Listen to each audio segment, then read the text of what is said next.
2001 ചതിക്കാത്ത ചന്തു സിനിമയിലെ പോലെ എനിക്കും ലവ് ലെറ്റർ വരാറുന്നു.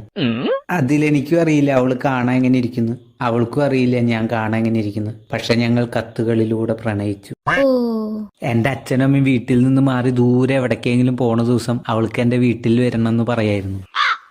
അന്ന് ഞാൻ വീടൊക്കെ അടിച്ചു തുറച്ച് വൃത്തിയാക്കി ആ ദിവസം മൊത്തം ഞാൻ അവളും കാത്തിരിക്കുകയായിരുന്നു. പക്ഷെ അവള് വന്നില്ല. അതെന്താ? ഇങ്ങനെ പലവട്ടം സംഭവിച്ചുകൊണ്ടിരുന്നു. പിന്നെയാണ് എനിക്ക് കാര്യം മനസ്സിലായത്. എന്താ? ആ ലെറ്ററൊക്കെ എന്റെ അച്ഛനായിരുന്നു എഴുതിയിരുന്നത്. അതാവുമ്പോ അവര് വീട്ടിലില്ലാത്ത ദിവസം ഞാൻ വീടൊക്കെ അടിച്ചു തുറച്ച് വൃത്തിയാക്കി നോക്കിക്കോളുമല്ലോ. അതായിരുന്നു അച്ഛന്റെ ഉദ്ദേശം. അതൊക്കെ പോട്ടെ, ചേട്ടന് ഇഷ്ടമുള്ള ഫുഡ് ഏതാ? എനിക്ക് ചിക്കൻ ബിരിയാണി ഇഷ്ടം. അയ്യോ, ഞാൻ വെജിറ്റേറിയനാ. വെജിറ്റേറിയൻ ആണോ? അതെന്താ? ഞാനൊരു മൃഗ ഡോക്ടർ അല്ലേ, അപ്പൊ എനിക്ക് എന്റെ പേഷ്യൻസിനെ തിന്നാൻ പറ്റില്ലോ. വെജ് ആയിരുന്നു. നമ്മൾ സെറ്റ് ആവില്ല ചേട്ടാ. ഓക്കെ.